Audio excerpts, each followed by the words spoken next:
Capítulo 6. Jesucristo, ¿enviado por Dios? Casi toda persona que vive hoy ha oído acerca de Jesucristo. Su influencia en la historia ha sido mayor que la de todo otro ser humano. De hecho, el mismísimo calendario que se usa en la mayor parte del mundo tiene como base el año en que algunos creen que Él nació. Como dice el diccionario enciclopédico Espasa sobre era común, cristiana o vulgar, cómputo de tiempo que empieza a contarse por años desde el nacimiento de Jesucristo. De modo que Jesús no fue una persona imaginaria. Realmente vivió como hombre en la tierra. En la antigüedad, ni los opositores del cristianismo dudaron jamás de la realidad de la existencia de Jesús, indica la Enciclopedia Británica. Entonces, ¿quién precisamente fue Jesús? ¿Fue realmente enviado por Dios? ¿Qué lo ha hecho tan bien conocido? Había vivido antes. A diferencia de todo otro ser humano, Jesús nació de una virgen. Esta se llamaba María. Un ángel dijo lo siguiente acerca del hijo de ella: «Este será grande y será llamado Hijo del Altísimo». Pero, ¿cómo pudo tener un hijo una mujer que nunca había tenido relaciones sexuales con un hombre? Fue mediante Espíritu Santo de Dios. Jehová transfirió del cielo a la matriz de María la vida de su poderoso Hijo, que había estado existiendo como espíritu. Fue un milagro. Ciertamente, aquel que hizo a la primera mujer con la maravillosa facultad de dar a luz hijos, podía hacer que una mujer tuviera un hijo sin padre humano.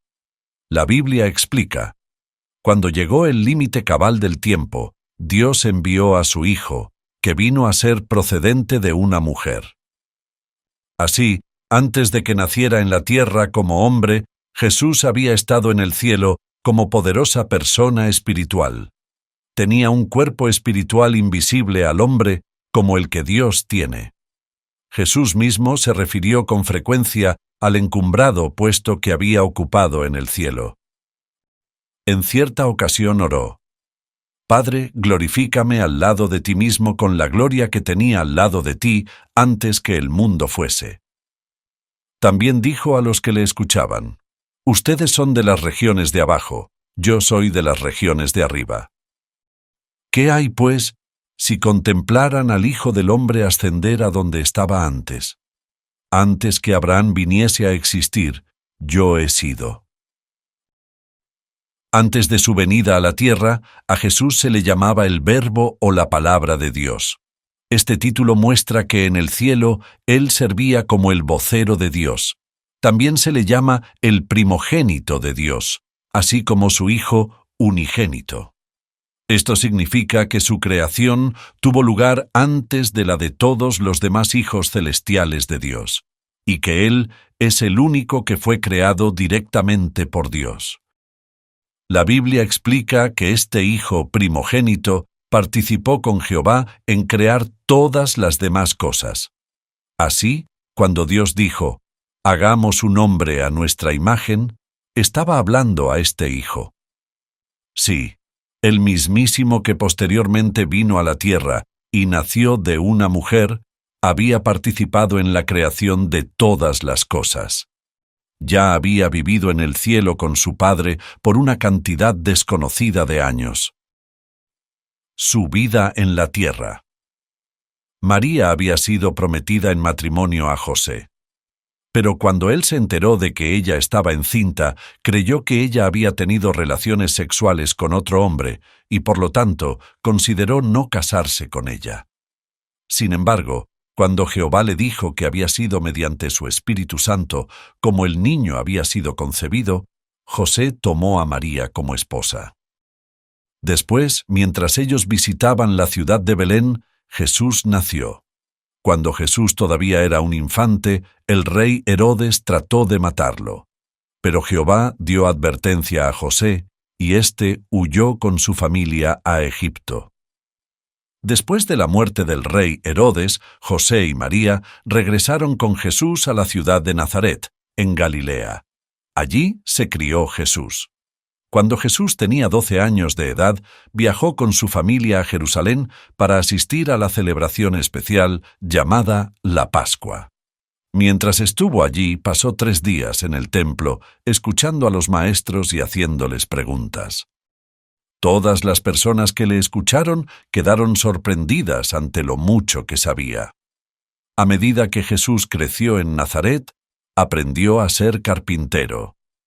Indudablemente recibió entrenamiento en este trabajo de su padre adoptivo, José, también carpintero. A los 30 años de edad, aconteció un gran cambio en la vida de Jesús. Él fue a donde Juan el Bautizante y le pidió que lo bautizara, que lo metiera por completo en las aguas del río Jordán. La Biblia informa: después que fue bautizado, Jesús salió inmediatamente del agua. Y mire, los cielos se abrieron, y vio descender como paloma el Espíritu de Dios que venía sobre él. Mire, también hubo una voz desde los cielos que decía: «Este es mi Hijo, el amado, a quien he aprobado». En la mente de Juan, no podía caber duda de que Jesús había sido enviado por Dios. Al derramar su Espíritu Santo sobre Jesús, Jehová estaba ungiéndolo o nombrándolo para que fuera el rey de su reino venidero. Jesús, ungido así con el Espíritu, llegó a ser el Mesías, o el Cristo, palabras que en hebreo y griego significan ungido. Por lo tanto, llegó a ser de hecho Jesús Cristo, Jesucristo, o Jesús el ungido.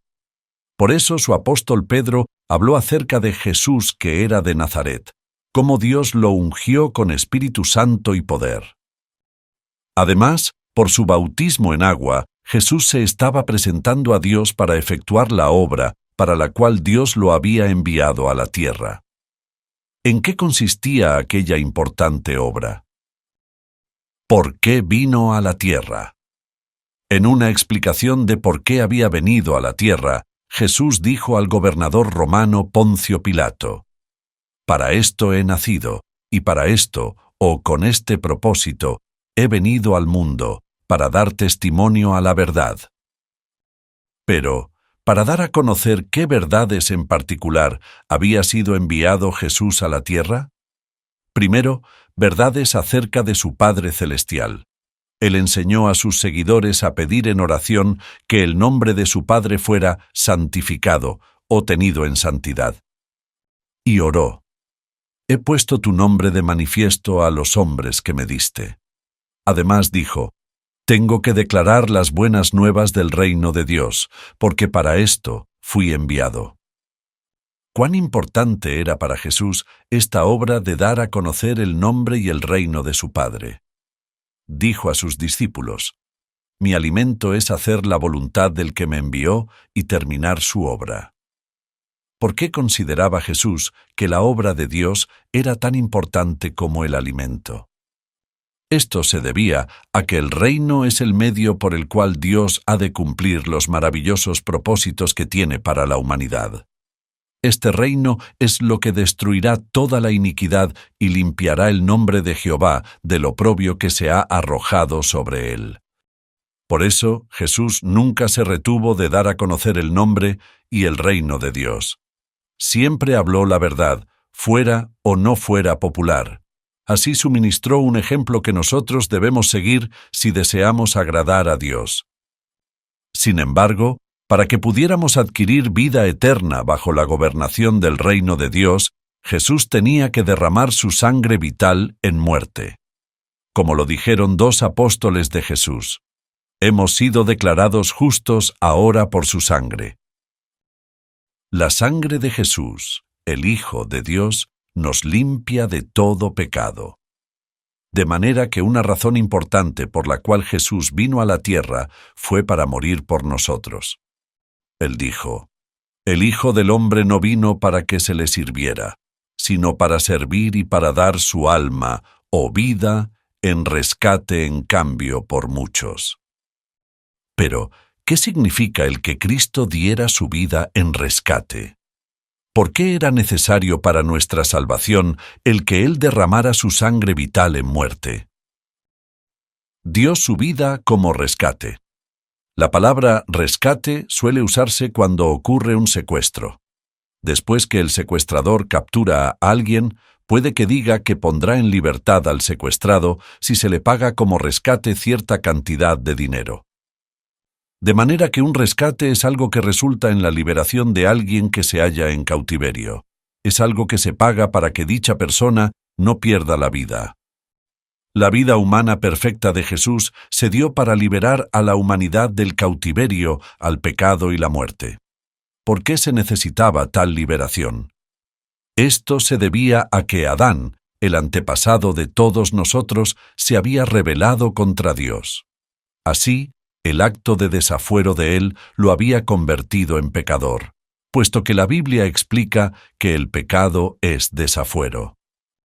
El resultado de esto fue que Adán no mereció recibir la dádiva divina de vida eterna. Así que Adán perdió para sí la vida humana en perfección en una tierra paradisíaca. También hizo así que todos los hijos que él tendría perdieran esta maravillosa perspectiva.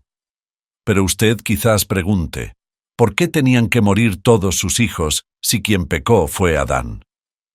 Esto se debe a que Adán, al hacerse pecador, pasó el pecado y la muerte a sus hijos, incluso a todos los humanos que vivimos hoy. Todos han pecado y no alcanzan a la gloria de Dios, dice la Biblia. Hasta el piadoso David dijo, «Con error fui dado a luz con dolores de parto, y en pecado me concibió mi madre».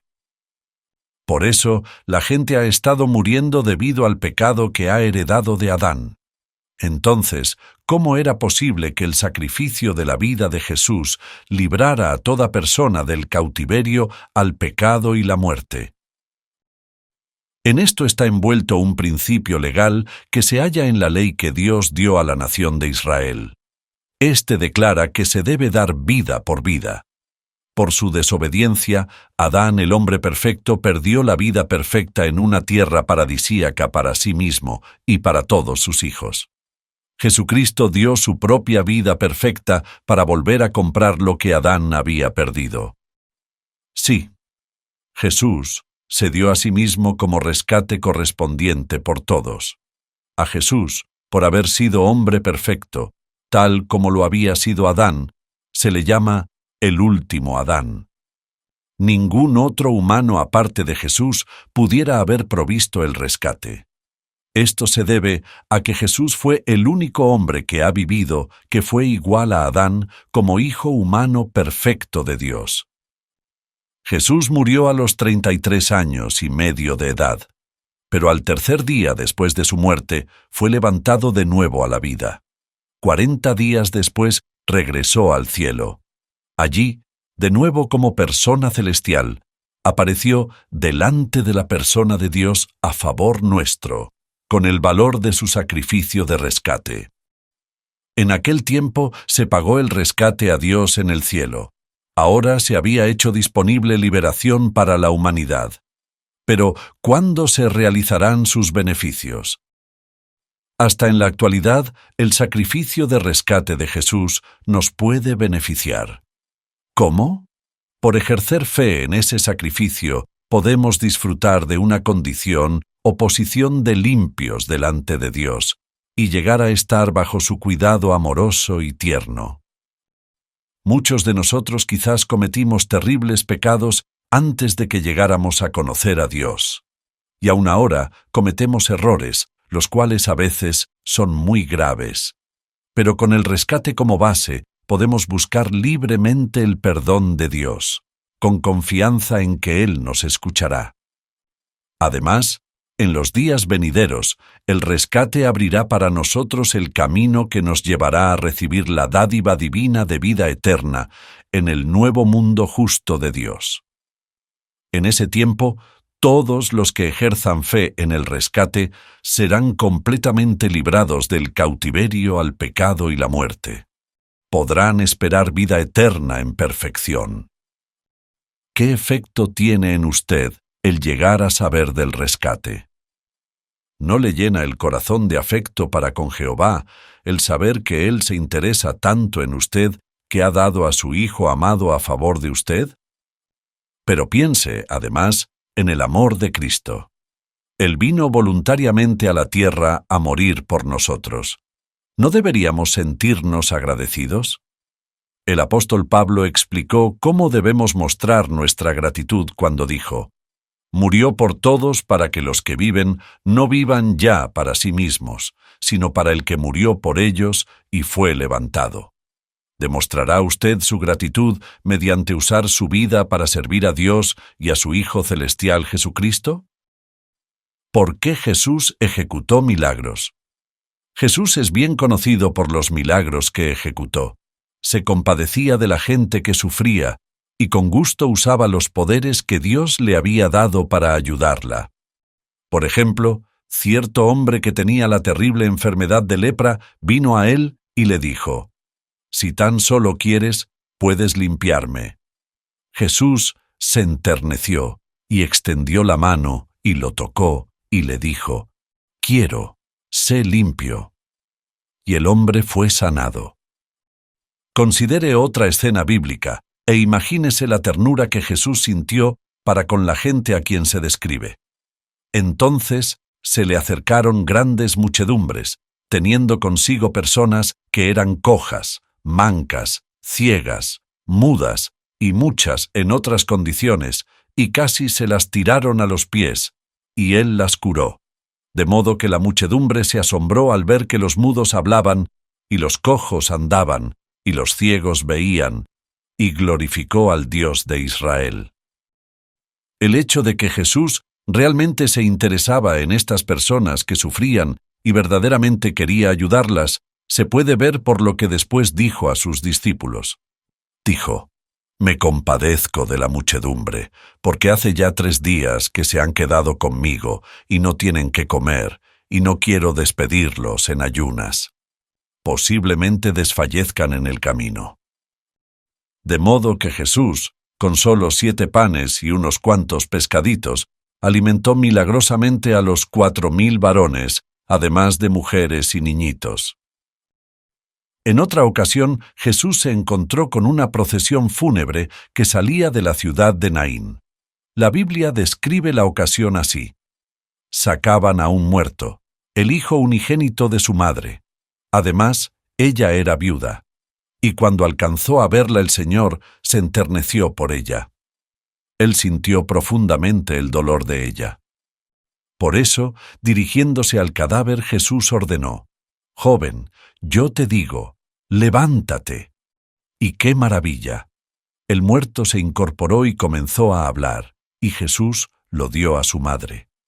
Imagínese cómo debe haberse sentido aquella madre. ¿Cómo se habría sentido usted? Las noticias acerca de este notable acontecimiento se esparcieron por todas partes. No es de extrañar que Jesús sea tan bien conocido. Sin embargo, los milagros que Jesús ejecutó fueron solo de beneficio temporal. Las personas a quienes Él curó volvieron a tener problemas físicos, y las personas a quienes resucitó murieron de nuevo. Pero los milagros de Jesús probaron que Él había sido enviado por Dios, que realmente era el Hijo de Dios. Y probaron que con el poder de Dios, todos los problemas humanos pueden ser resueltos. Sí. Mostraron en escala pequeña lo que acontecerá en la tierra bajo el reino de Dios. En ese tiempo se alimentará a los hambrientos, se sanará a los enfermos y hasta se levantará a la vida a los muertos, y nunca más causarán desdicha la enfermedad, ni la muerte, ni otras aflicciones. ¡Qué bendición! Gobernante del reino de Dios. La vida del Hijo de Dios puede dividirse en 3 partes. Primero está la cantidad desconocida de años que Él pasó con su Padre en el cielo antes de llegar a ser humano. Tras eso, los 33 años y medio que pasó en la tierra después de haber nacido, y ahora Él tiene de nuevo vida en el cielo como persona de la región espiritual. ¿Qué puesto ha ocupado en el cielo desde su resurrección? Está claro que Jesús había de llegar a ser rey. Hasta el ángel le anunció a María: gobernará como rey, para siempre, y de su reino no habrá fin. Durante su ministerio terrestre, él habló constantemente acerca del reino de Dios. Enseñó a sus seguidores a orar: venga tu reino, efectúese tu voluntad, como en el cielo, también sobre la tierra. Y los instó a seguir, pues, buscando primero el reino. Por su fidelidad mientras estuvo en la tierra, Jesús probó que era digno de ser rey del reino de Dios. ¿Comenzó él a gobernar como rey tan pronto como regresó al cielo? No, no empezó a reinar. El apóstol Pablo se refiere a Salmo 110:1 y explica: este hombre Jesús ofreció un solo sacrificio por los pecados perpetuamente y se sentó a la diestra de Dios, esperando desde entonces hasta que sus enemigos fuesen colocados como banquillo para sus pies. Jesús estuvo esperando el mandato de Jehová: ve sojuzgando en medio de tus enemigos. Cuando ese tiempo llegó, él empezó a limpiar de los cielos a Satanás y sus ángeles. El resultado de aquella guerra que hubo en el cielo se declara así: ahora han acontecido la salvación y el poder y el reino de nuestro Dios y la autoridad de su Cristo, porque ha sido arrojado hacia abajo el acusador de nuestros hermanos, que los acusa día y noche delante de nuestro Dios. Como se ha visto en un capítulo anterior de este libro, los hechos muestran que esta guerra en el cielo ya ha acontecido y Jesucristo está gobernando ahora mismo en medio de sus enemigos. Dentro de muy poco tiempo, Cristo y sus ángeles celestiales entrarán en acción para quitar de la tierra todos los gobiernos mundanos de la actualidad. La Biblia dice que Él tiene una aguda espada larga, para que hiera con ella a las naciones, y las pastoreará con vara de hierro. Para demostrar que somos dignos de protección durante esta destrucción venidera, tenemos que ejercer fe en Jesucristo. Tenemos que llegar a ser sus discípulos y someternos a Él como Rey celestial nuestro. ¿Hará usted eso?